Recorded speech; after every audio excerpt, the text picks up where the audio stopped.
सबसे पहले तो मैं इस प्रतिष्ठित और सुप्रसिद्ध संस्थान के वाइस चेयरमैन साहब अपनी अर्पित चड्ढा जी, उनकी उपस्थिति को नमन करता हूं। अभी जिनको मैं सुन रहा था, इस संस्थान के यशस्वी निदेशक डॉक्टर सुनील कुमार पांडे जी, मैं उनको नमन करता हूं, उनकी उपस्थिति को नमन करता हूं। और पांडे जी के लिए विशेष रूप से इसलिए कहूंगा क्योंकि एक सामान्य धारणा ये होती है कि ऐसे तकनीकी संस्थान जो होते हैं उनमें आंग्ल भाषा का ज्यादा जोर होता है, ज्यादा प्रभावी होती है। लेकिन जिस तरह की भाषा का प्रयोग कर रहे थे, उनके उस ज्ञान को, हिंदी प्रेम को, हिंदी ज्ञान को इस आज हिंदी दिवस के अवसर पर उन्होंने जिस तरह अभिव्यक्त किया है, मैं उनको बधाई देता हूँ, साधुवाद देता हूँ। और मैं आपको प्रणाम करता हूँ कि आपने मुझे इस महती कार्यक्रम में सहभागिता का अवसर दिया है। इसी के साथ में इस संस्थान से की महत्वपूर्ण अंग प्रोफेसर नैन्सी शर्मा जी, जो वाइस प्रिंसिपल है यूजी कैंपस की, उनको नमन करता हूँ, उनको अभिवादन करता हूँ। इस संस्थान के जो समस्त परिवारी जन हैं, मैं परिवारी जन जानबूझ से कह रहा हूं क्योंकि संस्थान में कोई रोजगार वाला नहीं मामला होता है। कई बार ऐसे संबंध बन जाते हैं परिवार की तरह होता है। तो ये संस्थान, जैसे मैं सुन रहा हूं, देख रहा हूं, मैं थोड़ी देर पहले जुड़ गया था मैं, तो इस परिवार के जो सब एक एक सदस्य, उनकी उपस्थिति को नमन करता हूं। जो इस संस्थान में प्रशिक्षण प्राप्त कर रहे हैं, शिक्षा प्राप्त कर रहे हैं, वो भी जुड़े हुए हैं, उन सबको मैं आदर पूर्वक अभिवादन करता हूं। इस अवसर पर, हिंदी दिवस के अवसर पर, आपके प्रतिष्ठित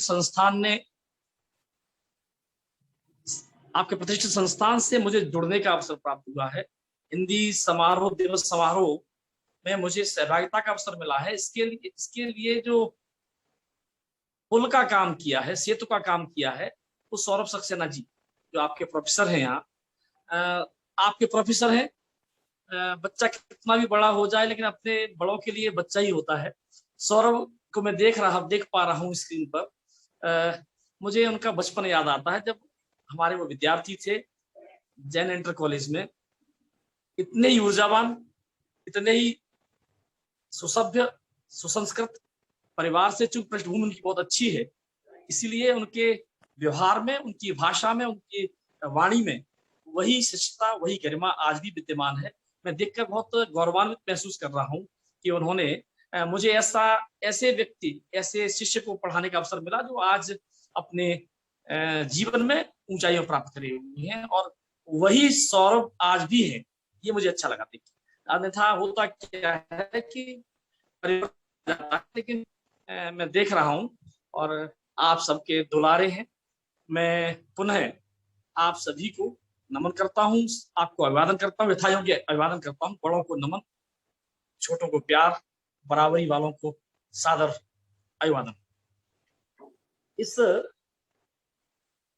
महती दिवस पर, जबकि हम जिसे अब हिंदी दिवस समारोह कहते हैं, मैं थोड़ा सा इससे असहमत रहता हूं आरंभ से। होता क्या है कि अभी एक सप्ताह बाद कनागत आने वाले हिंदू, हमारे सनातन धर्म में, सनातन परिवारों में कनागत मनाए जाते हैं, तो लगता है जैसे श्राद्ध सा मनाते हैं ना पुरखों का। तो हिंदी दिवस जब हम मनाते हैं तो हमें लगता है श्राद्ध कर रहे हैं, जबकि हिंदी एक जीवंत भाषा है। हिंदी हमारे रग रग में बसी हुई भाषा है। तो मैं इस अवसर पर चाहूंगा कि हम केवल एक वर्ष भर में कनागत के रूप में एक बार ही न मनाएं, बल्कि 365 दिन हमें हिंदी के संवर्धन में हमारा योगदान रहना चाहिए। ये हमारी मातृभाषा, इसलिए बात करता हूँ। शिक्षा के लिए माध्यम कुछ भी हो सकता है। लोग विश्व की कई भाषाओं में शिक्षा प्राप्त करते हैं और रोजगार प्राप्त करते हैं, लेकिन हमारी मातृभाषा वही होती है, उसका सम्मान भी हमें करना ही चाहिए। मैं देख रहा हूँ कर रहे हैं आपको, इसके लिए साधुवाद। जैसे मैं देखता हूँ कि विदेशों में बसे हुए अनेक भारतीय आज भी भोजपुरी भाषा का परिवार प्रयोग करते हैं। मैं गया हूँ मॉरिशस में, अनेक भारतीय लोग सदियों से रह रहे हैं, उनके परिवारों में आज भी भोजपुरी भाषा का प्रयोग होता है। उसके बीच कारण केवल ये है कि वो मूलतः बिहार और पूर्वांचल उत्तर प्रदेश के पूर्वी भाग से गए हुए लोग हैं, जहां पर भोजपुरी भाषा बोली जाती है और उसको आज भी जीवित रखे हुए हैं। तो मेरा इस अवसर पर एक निवेदन ये अवश्य है कि आप, मैं जानता हूं बहुत शानदार अंग्रेजी बोलते हैं, बहुत शानदार अंग्रेजी के जानकार भी हैं, वो होना भी चाहिए, क्योंकि विश्व में अगर आपको प्रतिस्पर्धा करना है तो विश्व की भाषाओं को भी आपको जानकारी रखना ही पड़ेगी। मैं इस दृष्टिकोण से कह रहा हूँ, क्योंकि अगर आप चाइना जाएंगे तो चाइनीज यदि आपको नहीं आती है, मन नहीं आती, तो आप वहां कैसे कर पाएंगे। तो ये जरूरी है कि विश्व के पटल पर आज तो विश्व एक परिवार की तरह हो गया है, एक हमारे बहुत जैसे कि एक कस्बा की तरह विश्व हो गया है। पृथ्वी पर किसी देश में हम कुछ घंटों में पहुंच जाते हैं, हम ऑनलाइन कनेक्ट हो जाते हैं। मेरा मानना यह है कि विश्व की भाषाओं का ज्ञान आवश्यक है, लेकिन इस बीच हमें अपनी मातृभाषा, जिस भाषा से हमने रोना प्रारंभ किया था, जिस भाषा से सबसे पहले हमने बुआ या अम्मा बोला था, जिस भाषा से सबसे पहले हमने अपनी माँ से भोजन मांगा था, जिस भाषा से सबसे पहले हमने अपने पापा से जिद करके कुछ बाजार से मंगाया था, ऐसी वो भाषा जो बचपन में मैं बोलता था, तो भले ही मैं पढ़ गया हूँ, बड़ा पढ़ हो गया हूँ, लेकिन उस भाषा को मैं भूलना नहीं चाहिए। और मैं कोशिश करता हूँ और आपसे भी निवेदन करता हूँ, परिवार में हमें वो भाषा बोलना चाहिए जिससे मेरा बचपन। मैं एक बात और देखता हूँ, इस अवसर पर कहना चाहूंगा कि मैं जानता हूँ कि सब पढ़ने के बाद भाषा का ज्ञान हो जाता है। जब मैं कभी इस देश की सबसे बड़ी पंचायत में होने वाली बहस को देखता हूं, तो वहां पर जो लोग अंग्रेजी का उपयोग करते हैं, दो तरह के लोग होते हैं वहां।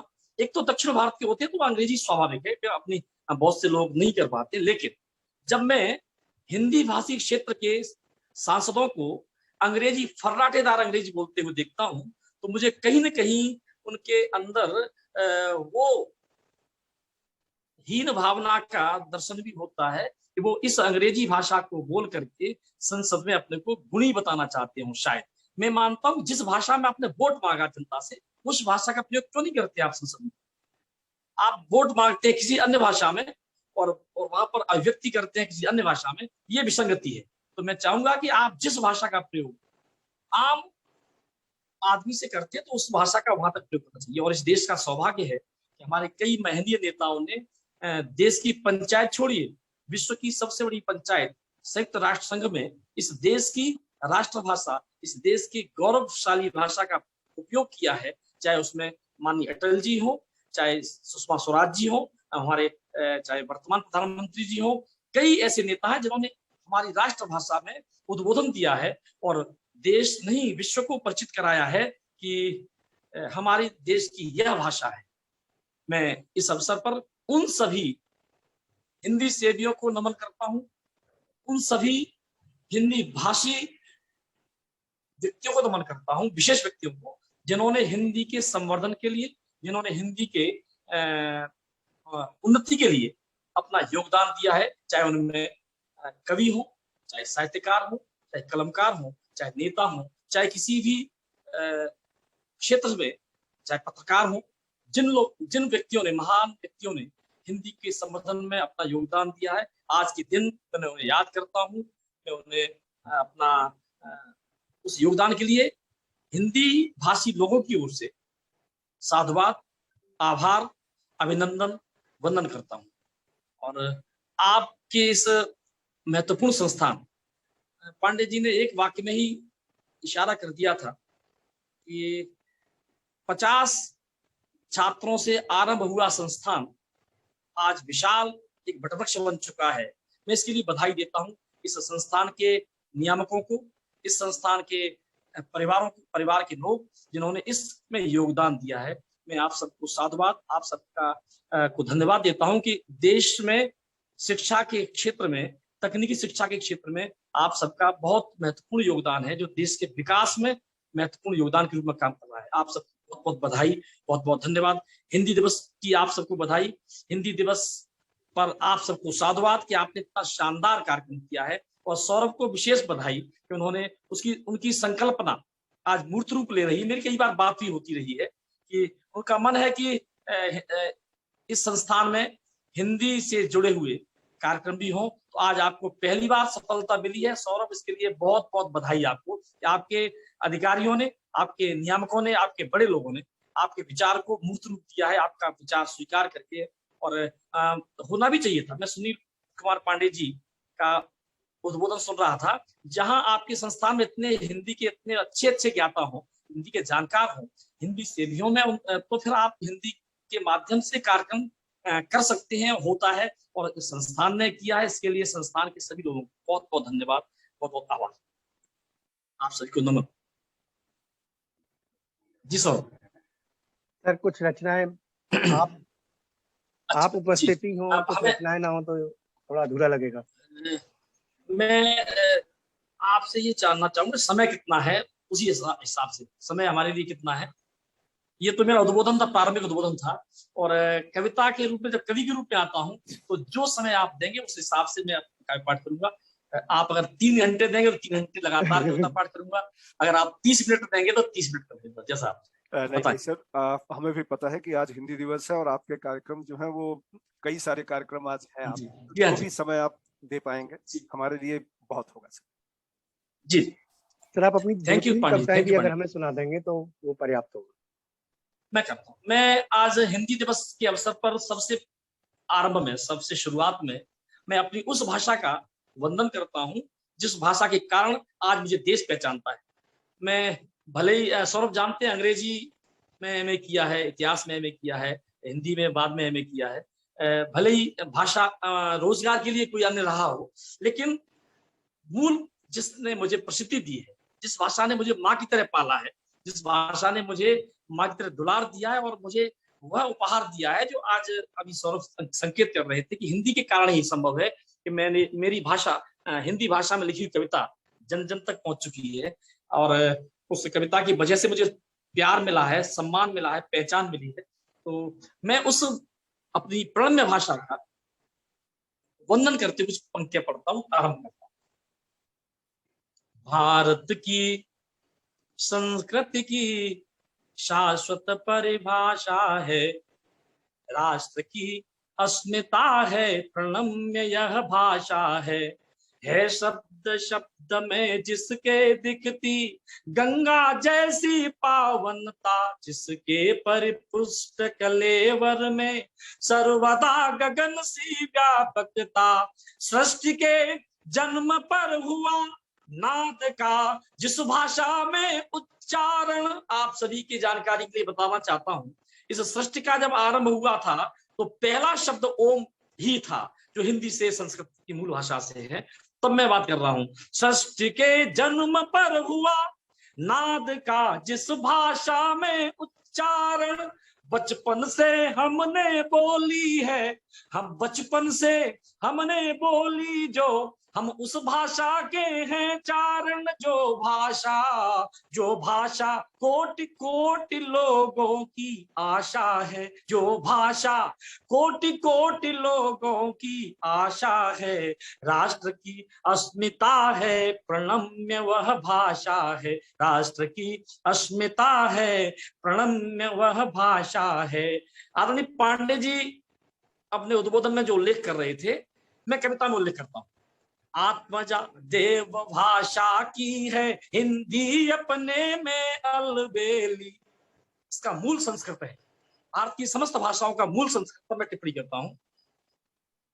आत्मजा देव भाषा की है हिंदी अपने में अलबेली, जिसकी छोटी बहनें हैं अवधि भोजपुरी ब्रज बुंदेली, जिसकी छोटी बहनें हैं अवधि भोजपुरी ब्रज बुंदेली, बंगाली गुजराती व मराठी असमिया राजस्थानी, इन सब का ही है एक स्रोत गर्वित जिस पर हिंदुस्तानी हो सकती तत्त इसी से ज्ञान पिपासा है, राष्ट्र की अस्मिता है, प्रणम्य वह भाषा है, राष्ट्र की।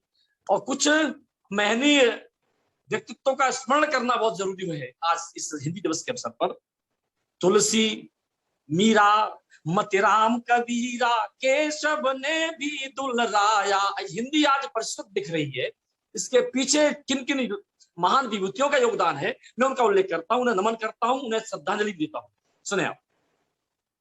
तुलसी मीरा मतिराम कबीरा केशव ने भी दुलराया, रस खान जायसी और रहीमा सूर बिहारी ने गाया। रस खान जायसी और रहीमा सूर बिहारी ने गाया। भूषण वरदाई ने जिस भाषा में जागृति अंगार दिया। ओज वीर से याद करें। भूषण वरदाई ने जिस भाषा में जागृति अंगार दिया, और भारतेंदु ने शब्द प्रसाधन से जिसका श्रृंगार किया। भागती भागती सर्वदा जिसको निरख निराशा है, राष्ट्र की अस्मिता है प्रणम्य वह भाषा है। राष्ट्र की अस्मिता है प्रणम्य वह भाषा है। राष्ट्र की अस्मिता है प्रणम्य वह भाषा है। भारत की संस्कृति की शाश्वत परिभाषा है। भारत की। बहुत बहुत धन्यवाद। मैं माँ हिंदी की वंदना से आरंभ कर पाठ किया है, और आपने, मुझे लगता है कि आप सबने पसंद भी किया होगा। मैं एक गीत, वंदना का गीत ही एक और रखना चाहता हूं। भाषा वंदना के बाद उन बलिदानियों की वंदना भी जरूरी है, उन शहीदों की वंदना भी जरूरी है जिनके कारण इस भारतवर्ष का अस्तित्व है। आज हमें आजादी प्राप्त हुई है, हमारे देश की सीमाएं सुरक्षित हैं, जिनके कारण हमारे देश की का अस्तित्व अक्षुण्ण है, और वर्तमान का जो वैभव है जिनके बलिदानों के कारण है। मैं उन समस्त बलिदानियों को, चाहे वो राष्ट्रीय आजादी के आंदोलन के सहभागी हों, उन बलिदानियों को, या देश के अंदर सेवा करते हुए जिन्होंने बलिदान दिया है, या जिन्होंने सीमाओं की रक्षा करते हुए बलिदान दिया है, उन समस्त बलिदानियों को अपनी वह कविता, जिस कविता का जिक्र सौरभ ने भी किया था, सौरभ ने किया था, इस कविता को पढ़ने का सौभाग्य मुझे उन सैनिकों के बीच मिला है जिनके कारण यह देश अक्षुण्ण है, जिनके कारण यह देश सुरक्षित है। बाघा बॉर्डर, अटारी बाघा बॉर्डर पर मुझे अवसर मिला। आपका कभी वीडियो देखिएगा कभी, उसमें पाकिस्तान के सैनिक पीछे थे, गेट के पीछे थे, पहरा दे रहे थे, और आगे भारतीय सैनिकों का समूह बैठा हुआ था। उनके बीच में गेट के पास हमारा मंच था, कुर्सियां लगी हुई थी। उस वीडियो में देखिएगा, उसमें मुझे यह कविता पढ़ने का अवसर मुझे मिला था। इसका प्रसारण हुआ था, लाइव प्रसारण हुआ था। तो मैं उस कविता के माध्यम से उन शहीदों को नमन करना चाहूंगा।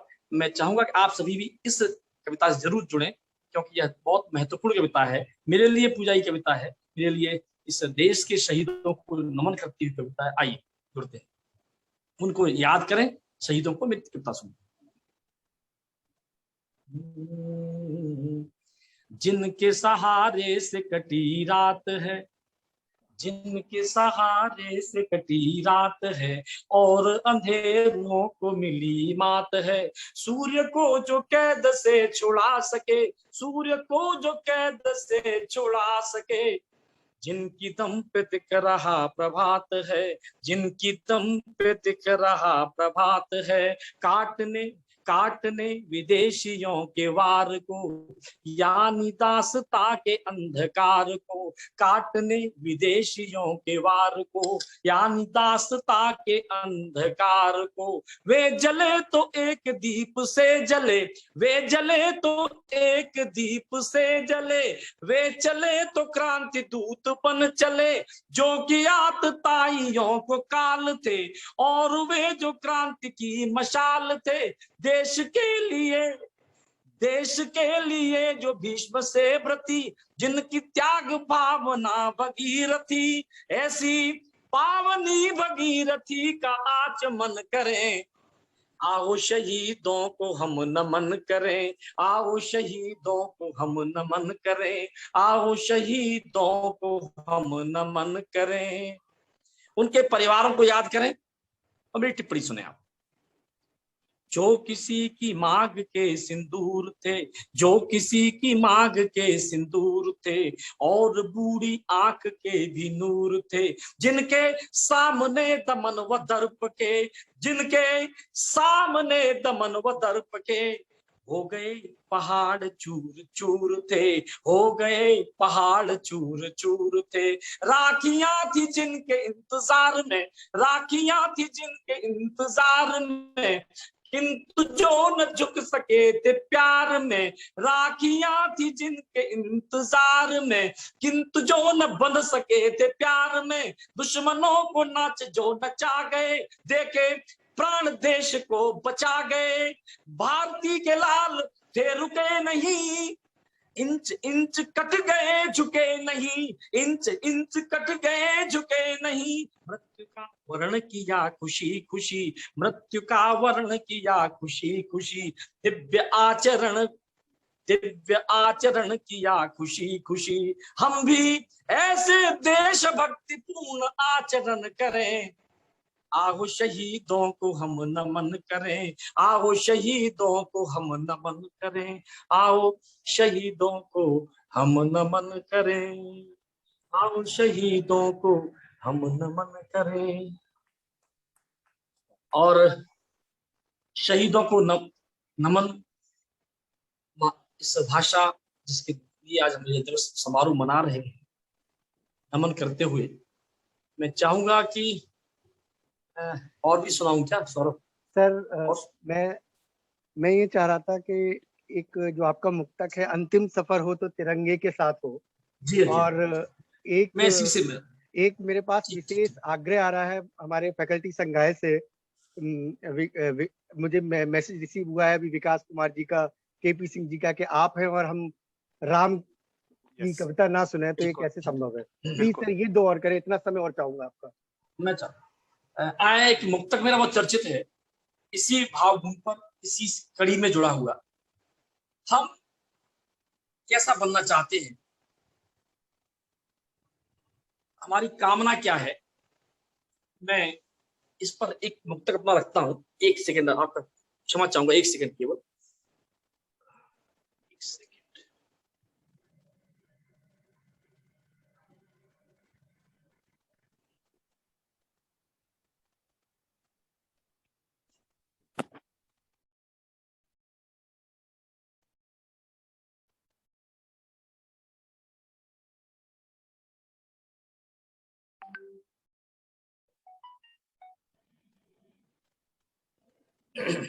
जी, थोड़ा पानी पिया था इसलिए शुरू करता हूं। तुलना हो आचरण की तो गंगा के साथ हो, तुलना तुलना हो आचरण की तो गंगा के साथ हो। बलिदान की हो जब तो पतंगा के साथ हो। इससे भी बड़ी कामना यही हो हमारी, इससे भी बड़ी कामना यही हो हमारी। अंतिम सफर हो जब तो तिरंगा के साथ हो, अंतिम सफर हो जब तो तिरंगा के साथ हो, तिरंगा के साथ हो। एक मुक्तक और पढ़ना चाहूंगा। वर्तमान परिवेश को आप देखें और विभिन्न प्रकार के बयान, विभिन्न प्रकार की प्रतिक्रियाएं, उनको देखें और मेरी टिप्पणी सुने। मैं देखता हूं कि लोग विभिन्न प्रकार के मुखौटे लगा करके सफाई देते हैं अपनी, लेकिन मूलतः देश के विरोध में काम करते हैं। तब मैं एक टिप्पणी करता हूं। मेरा एक मुक्त बहुत चर्चित है, वर्जित हो जो पंथ कभी अनुगम्य नहीं होता, वर्जित हो जो पंथ। आपके इस कार्यक्रम में वो बच्चे भी जुड़े हुए होंगे केवल अंग्रेजी माध्यम से पढ़कर, कॉन्वेंट से पढ़ करके यहाँ आए होंगे, तो उनके लिए मैं जानकारी के लिए बता देता हूँ। अनुगमन माने होता है किसी का अनुकरण करना, किसी के पीछे चलना, किसी बात का अनुगमन करना। तो अनुगम्य होता है, और प्रणम्य आप जानते ही हैं, और वर्जित मन होता है किसी प्रतिबंधित, जो रोका हुआ हो। सुने आप, इसके लिए वर्जना होती है। वर्जित हो जो पंथ कभी अनुगम्य नहीं होता, जग में अत्याचारी कभी प्रणम्य नहीं होता, जग में अत्याचारी कभी प्रणम्य नहीं होता, चाहे जो भी हो या अपनी लाख सफाई दे, देशद्रोह तो देशद्रोह है, क्षम्य नहीं होता, देशद्रोह तो देशद्रोह है, क्षम्य नहीं होता। और 4 पंक्तियां और रखता हूं।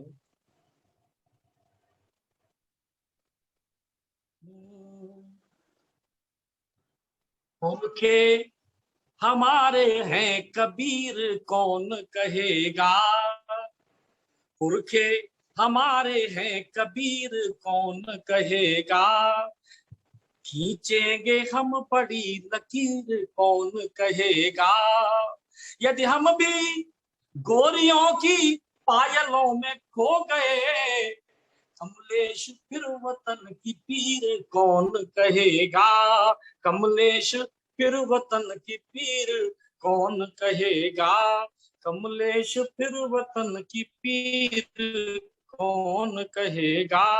और आए एक मुक्तक और याद आ रहा है। हम रात को न दिन को रात कहेंगे।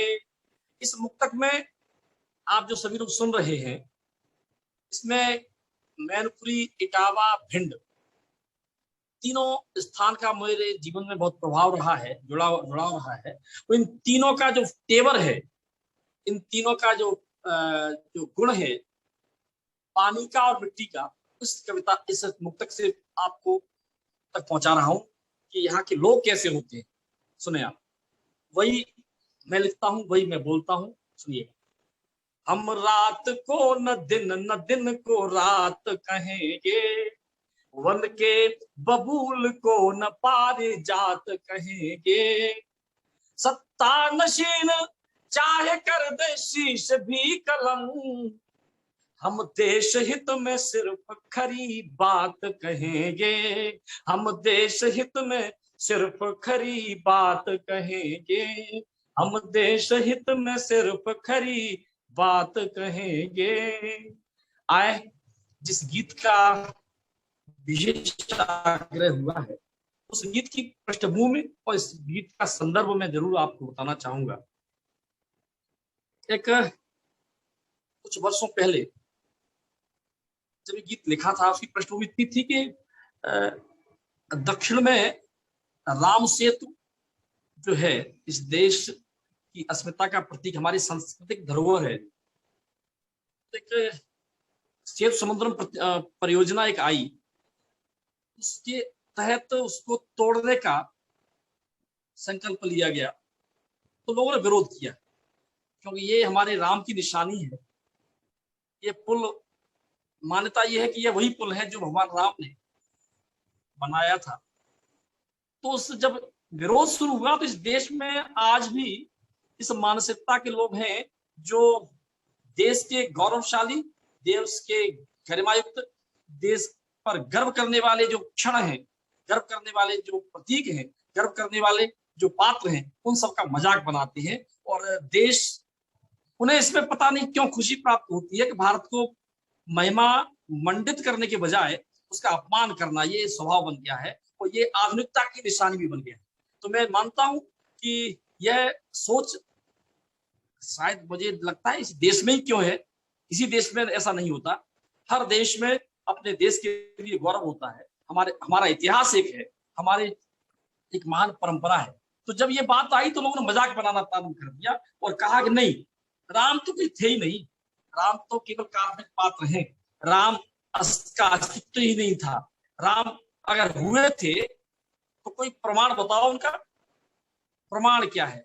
एक वामपंथी सोच के लोग ये कहते हैं कि कोई कहानी में यदि पशु पक्षी आ जाए तो वो कहानी नहीं, मिथक होता है। तो ये तो मिथक है भाई मेरे। आज भी पशु पक्षियों से के नामों से जुड़े हुए कई वंश, कई कुल दक्षिण भारत में पाए जाते हैं। तो उसको देखते हुए कि तय मानिए कि हमारा इतिहास एक समृद्ध इतिहास है। जब ये बात आई तो मुझे लगा मैं तो बहुत छोटा हूँ, मेरा कवि धर्म तो ये कहता था कि उनको जवाब दूं। जिस वक्त मैंने जब सुना उन बयानों को तो मन में क्रोध आया, मन में गुस्सा आया कि जो हम जिनको बचपन से हम पूजा करते रहे हैं, आराधना करते रहे हैं, और उनके अस्तित्व पर ही प्रश्न चिन्ह लगाया जा रहा है, तो कुछ जवाब दिया जाए, बस वही प्रेरणा मिली। मुझे पता ही नहीं था कि प्रभु राम पर, अपने इष्ट पर जो मैं लिख रहा हूँ, उसको प्रभु की कृपा ऐसी बरसेगी कि वो जन जन तक कविता पहुंच जाएगी। मेरे कल्पना भी नहीं थी। मैंने केवल अपना क्रोध, अपना विचार व्यक्त किया था, और वही विचार मैं आज व्यक्त कर रहा हूँ। ये कविता ऐतिहासिक कविता इसलिए मानता हूं मैं, क्योंकि राम के अस्तित्व के प्रमाण सुप्रीम कोर्ट ने मान लिए, और आज उसका भूमि पूजन के बाद मंदिर बन रहा है। तो इस देश ने स्वीकार किया, न्यायालय ने स्वीकार किया, लेकिन आज भी वो प्रमाण जो लोग मांगना चाह रहे थे वो आज भी उनके मन में है। तो मैं प्रमाण देता हूँ। देखें आप, जिन प्रमाणों की चर्चा हुई थी बहुत ज्यादा, जिस गीत को प्रमाण के रूप में माना गया, एक जन सामान्य ने माना, तब मैं बात करता हूँ, सुनिएगा। लेकिन 4 पंक्तियां पहले उनके लिए जिन्होंने बयान दिया था, उनको जवाब, उसके बाद मैं आप तक वो कविता पहुंचाता हूं।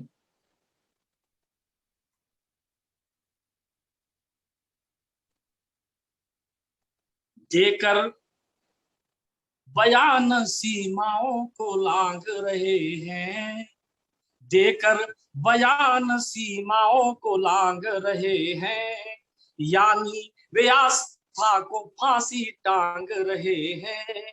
जिनको नहीं है अपनी बल्दियत तलक पता, जिनको नहीं है अपनी बल्दियत तलक पता, वे लोग राम का प्रमाण मांग रहे हैं, वे लोग राम का प्रमाण मांग रहे हैं, वे लोग राम का प्रमाण मांग रहे हैं। और या स्क्रीन पर मेरे अन्य लोग दिख रहे हैं? सब लोग दिख रहे हैं? हाँ, है। जी हाँ, जी हाँ, ठीक। आए वो गीत सुने जो बहुत चर्चित है, मोबाइल के माध्यम से, यूट्यूब के माध्यम से आप तक आ चुका है, और उस गीत को बहुत प्रचार प्रसार मिला है। मैं एक और इसमें टिप्पणी करना चाहता हूँ कि आप तक पहुंचा वो गीत एक इस समय बहुत सुखद, मेरी पोस्ट मैंने डाली भी है फेसबुक वाल पर अपनी पर, कि देश भर में इस समय राम काव्य प्रतियोगिता एक हो रही है, जिसमें विभिन्न कवियों के द्वारा लिखी हुई कविताएं राम पर, उनका वाचन किया जा रहा है। वो प्रतिभागिता करने वाले लोग उन्हें सुना करके अपना, पहले अभी जिला स्तर पर चल रहा है, जिला से फिर प्रदेश पर आएगा, प्रदेश के बाद फिर राष्ट्रीय स्तर पर प्रतियोगिता होगी। तो अभी जो जिला स्तर पर देश भर में प्रतियोगिता चल रही है, उस प्रतियोगिता में अधिकांश प्रतिभागियों ने मेरी इस कविता का वाचन किया है। मुझे बहुत मैं सौभाग्यशाली मानता हूं कि उस कविता को कह करके लोग, बच्चे बूढ़े जो भी उसमें भाग ले रहे हैं, उन सब ने अपना विजय प्राप्त की है, जीते हैं, और आगे राज्य की प्रतियोगिता भी होने जा रही है। तो जो कविता इस स्तर तक पहुंच गई हो कि उस कविता के माध्यम से लोग जन जन तक पहुंची हो, तो मैं बहुत अपने को सौभाग्यशाली मानता हूं। इसलिए उस कविता को मैं आप तक फिर पहुंचा रहा हूं, सुनिएगा। भारत का कण कण साक्षी है, भारत, मैं प्रमाण देता हूं, आप समझ सकते हैं। भारत का कण कण साक्षी है, जीवन का क्षण क्षण साक्षी है। तपस्थली तपस्थली जो ऋषि मुनियों की, तपस्थली जो ऋषि मुनियों की, कुटियों का तृण तृण साक्षी है, कुटियों का तृण तृण साक्षी है।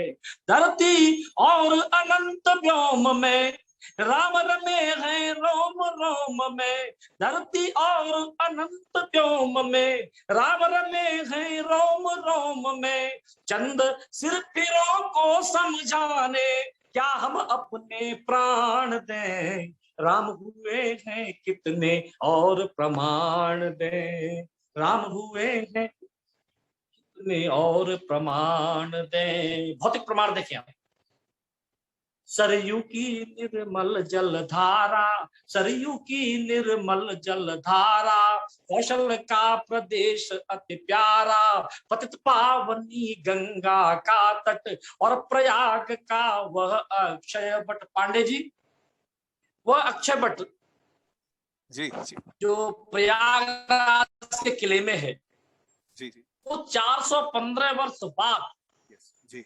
415 वर्ष बाद उसके दर्शन प्रारंभ हुए। ये हमारा सौभाग्य है कि हम उस पीढ़ी में जी रहे हैं जब ये शुभ काम होने जा रहा है और हो रहा है, तब मैं बात करता हूं। और प्रयाग का वह अक्षय बट, चित्रकूट मंडल का कण कण, चित्रकूट मंडल का कण कण, और सारा पावन दंडक वन, रामेश्वर जहां रहे पापना, रामेश्वर जहां रहे पापना, जहां हुई शिवलिंग स्थापना, जहां शांत रत्नाकर रहता, जहां शांत रत्नाकर रहता, जहां शांत रत्नाकर रहता, सेतु बंद गाथा को कहता, नहीं सुनामी लहरें लाता, नहीं सुनामी लहरें लाता, दिया राम को वचन निभाता, वह सागर तट साक्षी रण का, यानी युद्ध राम रावण का, समय के थपेड़ों के मारे, समय के थपेड़ों के मारे, ये भौतिक प्रमाण हैं सारे, जिससे मारा था रावण, जिससे मारा था रावण, क्या लाकर वह धन बाण दे, राम हुए हैं कितने और प्रमाण दे। भारत का कण कण साक्षी है, जीवन का क्षण क्षण साक्षी है, तपस्थली जो ऋषि मुनियों की, तपस्थली जो ऋषि मुनियों की, का कण कण साक्षी है। राम का पता पूछ रहे थे कि अगर हुए थे तो पता क्या है। मैं एक एक पता आपको बताता हूं, आपके मन का पता लगे तो आप सुने भी और मुझे समर्थन भी दे। सुने, राम बसे निषाद के मन में, राम बसे निषाद, पता पूछ रहे थे, मैं पता बताता हूँ। राम बसे निषाद के मन में, केवट के पद प्रक्षालन में, राम मिलेंगे भील घरों में, राम मिलेंगे भील घरों में, या जटायु के कटे परों में, साधु अस्थियों के ढेरों में, शबरी के झूठे बेरों में, राम मिलेंगे जहां चाह है, राम मिलेंगे जहां चाह है, ऋषमुख पर्वत गवाह है, राम विराजे हैं घर घर में, राम सेतु के हर पत्थर में, जिसके बल दिन कटे भरत के, जिसके बल दिन कटे भरत के, लाकर क्या पद त्राण दे, राम हुए हैं कितने और प्रमाण दे। भारत का कण कण साक्षी है, जीवन का क्षण क्षण साक्षी है, तपस्थली जो ऋषि मुनियों की, कुटियों का तृण तृण साक्षी है। राम ऐसे लोगों के लिए क्या है मुझे पता नहीं, आपके लिए क्या है, हमारे लिए क्या है, मैं बताने की कोशिश करता हूं। ये पंक्तियां बहुत चर्चित रही हैं और आप सुन रहे हैं, सुनिए। राम अलौकिक युग नायक थे, राम अलौकिक युग नायक थे, धनुष दलन हित धनुषायक थे, राम चिन्ह जीवन दर्शन के, मूल स्रोत युग परिवर्तन के, राम प्रणेता थे समता के, राम प्रणेता थे समता के, दीनहीन के प्रति ममता के, उद्धारक थे मानवता के, संहारक थे दानवता के, राम इष्ट है दया सिंधु है, जन आस्था के केंद्र बिंदु है, वही राम आदर्श लीक है, राष्ट्र अस्मिता के प्रतीक है, लेकिन दुष्ट मानते कब है, लेकिन दुष्ट मानते कब है, लगता फिर सक्रिय दानव है। उन्हें पराजित करने को हम सब कर पुनः प्रयाण दें। राम हुए हैं कितने और प्रमाण दें। भारत का कण कण साक्षी है, जीवन का क्षण क्षण साक्षी है। तपस्थली जो ऋषि मुनियों की, तपस्थली जो ऋषि मुनियों की, कुटियों का तृण तृण साक्षी है। कुटियों का अंतिम पद रखता हूँ, और मुझे लगता है कि मेरा समय भी पूरा हो रहा है, तो मैं अंतिम बंद में आपसे इजाजत भी चाहूंगा और गीत का समापन भी करूंगा। राम का विरोधी कौन होता है, उसका इलाज क्या है, शास्त्र सम्मत इलाज देता हूं, सुनेगा। राम कथा जन जन में व्यापी, राम कथा जन जन में व्यापी, केवल वंचित है कुछ पापी। राम कथा जन जन में व्यापी, केवल वंचित है कुछ पापी। जिनके जिनके ज्ञान चक्षु फूटे हैं, राम उन्हें लगते झूठे हैं।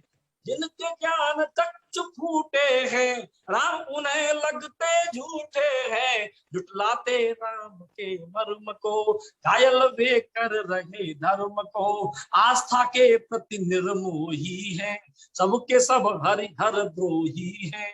जो कर रहे राम की निंदा, एक बात मैं कहना चाहता हूं, हमारे सनातन दर्शन के अनुसार राम का नाम 700 के साथ जुड़ा हुआ है, 2 अक्षर का नाम है, 700 के आरोह अवरोह से जुड़ा हुआ नाम है। तब मैं टिप्पणी करता हूं, जो कर रहे राम की निंदा, वे कैसे अब तक है जिंदा। ऐसे रामद्रोहियों को पढ़ने अब गरुड़ पुराण दे। राम हुए हैं कितने और प्रमाण दे। भारत का कण कण साक्षी है, जीवन का क्षण क्षण साक्षी है। तपस्थली जो ऋषि मुनियों की, का तृण तृण साक्षी है। धरती और अनंत व्योम में, राम रमे हैं रोम रोम में। चंद सिर फिरों को समझाने, क्या हम अपने प्राण दें। राम हुए हैं कितने और प्रमाण दें। राम हुए हैं कितने और प्रमाण दें। मैं पुनः आपके इस प्रतिष्ठित और सुप्रसिद्ध संस्थान के आदरणीय डायरेक्टर साहब, चेयरमैन साहब एवं वाइस चेयरमैन साहब श्री अर्पित चड्डा जी, इस संस्थान के निदेशक doctor Sunil Kumar Pandey ji, UG campus के vice principal professor Nancy Sharma ji, और मेरे बहुत प्रिय सौरभ सक्सेना जी, आप सबका बहुत बहुत धन्यवाद, आभार कि आपने मुझे अपने बीच आने का अवसर दिया है। इस महत्वपूर्ण दिवस पर मुझे कविता पाठ का अवसर दिया। मैं आपको बहुत बहुत आभार व्यक्त करते हुए आपका वंदन करता हूं, अभिनंदन करता हूं और अपनी वाणी को विराम देता हूं। जय हिंद, जय हिंदी। सर, हमारे ITS एजुकेशन ग्रुप के वाइस चेयरमैन श्री अर्पित चड्डा सर बहुत शांति के साथ आपका कविता पाठ भी सुन रहे थे। उन्होंने भी हमें ज्वाइन किया, और चूंकि बीच में कविता पाठ चल रहा था, इसलिए बीच में उन्होंने उसमें कोई व्यवधान न उत्पन्न हो, इसलिए उन्होंने कुछ कहा नहीं। हमारे बीच में हमारे वाइस चेयरमैन साहब भी हैं। सर जी, तो vice chairman ITS education group की ओर से आपको बहुत बहुत धन्यवाद आपकी इस उपस्थिति के लिए, और इस कार्यक्रम को शुक्रिया इस कार्यक्रम को एक नए ऊंचाइयों तक ले जाने के लिए। क्योंकि जब हमने इस कार्यक्रम के बारे में सोचा था, तो हमने एक इस प्रकार का, कम से कम इस प्रकार की रचना और आपकी गरिमामयी उपस्थिति होगी, हमने इसके पहले ऐसा सोचा नहीं था। लेकिन जब सौरभ जी ने से बात हुई, जब आपसे हमारी बात हुई, और तो इस पूरे कार्यक्रम का रूप ही बदल गया। इसका तो हमने सोचा था उससे बिल्कुल भिन्न। तो संस्था की ओर से sir, are you there? Sir आप सुन पा रहे हैं? मैं सुन रहा हूं। तो मैं बस वाइस चेयरमैन साहब से निवेदन करूंगा कि आपको धन्यवाद करें। इसके साथ फिर हम कार्यक्रम की औपचारिक समापन की ओर आगे बढ़ेंगे। नमस्कार कमलेश शर्मा जी और सभी उपस्थित स्टूडेंट्स। नमस्कार भाई साहब, बहुत ही अच्छा कार्यक्रम रहा आपका हिंदी दिवस के अवसर पर, और तहे दिल से आपका शुक्रिया अदा करना चाहूँगा। आपने हमारे लिए समय निकाला, सभी स्टूडेंट्स के लिए समय निकाला। आपने जो अपने जीवन में प्राप्त किया है, जिस ऊंचाई पे आप पहुँचे हैं, और आपके जैसे व्यक्ति हम लोगों के लिए टाइम निकाल रहे हैं, और हमारे सारे स्टूडेंट्स के लिए बहुत ही सौभाग्य का एक अवसर था कि आपने हमें टाइम दिया। आपका तहे दिल से शुक्रिया अदा करता हूँ, और उम्मीद करते हैं आगे भी आपसे जुड़े रहें और आगे भी आप बच्चों के लिए प्रोग्राम ऐसे हमारे लिए करते रहें। Thank you.